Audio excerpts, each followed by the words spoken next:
আমরা বাঙালিরা এজন্যই মাছে ভাতে বাঙালি যে আমাদের মাছ ছাড়া একদিনও চলে না। মাছ ভাত আমাদের খুবই ফেভারিট। মাছ ভাত পেলে আমরা যেন খুব তৃপ্তি করে খাই। আজকে দেশি শোল এনেছিল, সেটাই ভুনা করে দেখাবো আপনাদের। তো ফার্স্টে আমি মাছগুলোকে খুব ভালো মতো ক্লিন করে নিচ্ছিলাম। এটা মাছ ধোয়ার একটা সারা বলে, এটাতে খাঁজ কাটা কাটা একটা দাগ আছে, এটার সাথে ধারালো, একটু ধারালো। এটাতে মাছটাকে খুব ভালো মতো ঘষা দিলে মাছটা খুব ভালো মতো ক্লিন হয়ে যায়। মাছের গায়ে যে কালো কালো ছোপ ছোপ থাকে সেগুলো উঠে যায়। তো মাছটা খুব ভালো মতো ক্লিন করে আমি মাছগুলোতে হলুদ লবণ একটু মরিচের গুঁড়া দিয়ে হালকা করে ভেজে নিচ্ছি। খুব বেশি ডার্ক করে ভাজবো না, হালকা করে ভেজে নেবো মাছগুলোকে। অনেকেই আছেন যে মাছটাকে কাঁচা অবস্থাতেই কষায় কষায় রান্না করেন। তো কাঁচা মাছটা খাইতে আমার কাছে কেমন লাগে, সেই জন্য আমি একটু ভাবলাম হালকা করে ভেজে নিই। আমি আজকের রেসিপিটা কারোর থেকে শিখি নাই বা কোথাও থেকে দেখিও নাই, মানে ইউটিউব থেকেও দেখি নাই। আমি নিজের ইচ্ছা মতো রান্না করতেছি।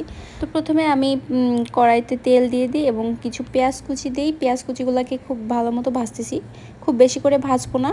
হালকা লাল লাল হয়ে গেলেই এর মধ্যে আমি বাটা মশলাগুলো দিয়ে দিলাম। বাটা মশলার মধ্যে ছিল রসুন, আদা, পেঁয়াজ, জিরা, এলাচ।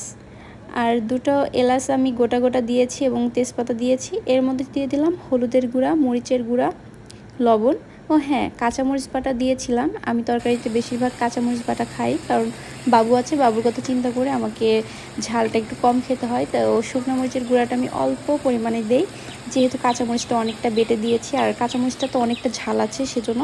তো রান্না করতে করতে দেখি যে জানালার পাশে একটা পাখি ডাকছিল। পাখিটা অনেক কিউট। তো পাখিটাকে ভিডিও করতেই সে ফ্রুত করে উঠ দেয়। আজকের আবহাওয়াটা কিন্তু অনেক ঠান্ডা ছিল, রান্না করতে বেশ ভালোই লাগছিল, যেহেতু রান্নার ঘরের জানালার পাশে আমার চুলা। তো দাঁড়ায় দাঁড়ায় রান্না করছিলাম আর জানালা দিয়ে বাতাস খাচ্ছিলাম।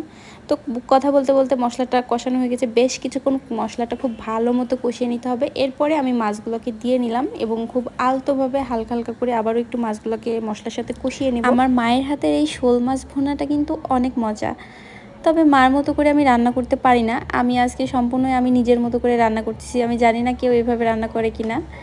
তবে এক এক মানুষের হাতের রান্না কিন্তু এক এক রকম হয়। রেসিপি তো একই থাকে, কিন্তু এক একজনের হাতের রান্না এক এক রকম টেস্ট আসে। তো মায়ের হাতের রান্নার কিন্তু স্বাদই অন্যরকম, সেই স্বাদ আসলে কখনোই ভোলা যায় না। দেশি মাছ কিন্তু অনেক মজা। আজকাল তো দেশি মাছ পাওয়া খুবই মুশকিল। দেশি মাছ বলতে খালের, বিলের, নদীর এই মাছগুলো আমার অনেক ভালো লাগে। ছোট মাছ আমার খুবই ভালো লাগে। তো এইগুলা মাছ সচরাচর খুব বেশি পাওয়া যায় না। মাঝে মধ্যে যখনই আপনাদের ভাইয়া পাই সাথে সাথে নিয়ে চলে আসে। তো এরপরে ঝোলের পানিটা দিয়ে দিই। খুব বেশি ঝোল রাখবো না, মাছটাকে একটু মাখো মাখো রাখবো। ঝোলটা যতক্ষণ না শুকিয়ে আসছে ততক্ষণ অবধি ফোটাতে হবে। এই তো ঝোলটা শুকিয়ে এসেছে, এখন নামিয়ে নিয়েছি। এখন পরিবেশনের পালা। তো তার আগে আমি একটু জিরা ভাজা হালকা করে ছিটিয়ে দিলাম, আমার এটা অনেক ভালো লাগে। তখন গরম গরম ভাতের সাথে খাওয়ার পালা।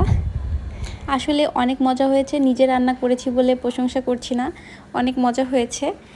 তো আপনারাও এভাবে ট্রাই করবেন। আর কার কার দেশি শোল পছন্দ তা অবশ্যই কমেন্ট করে জানাবেন। নেক্সট ভিডিও নিয়ে আবার আসবো। আল্লাহ হাফিজ।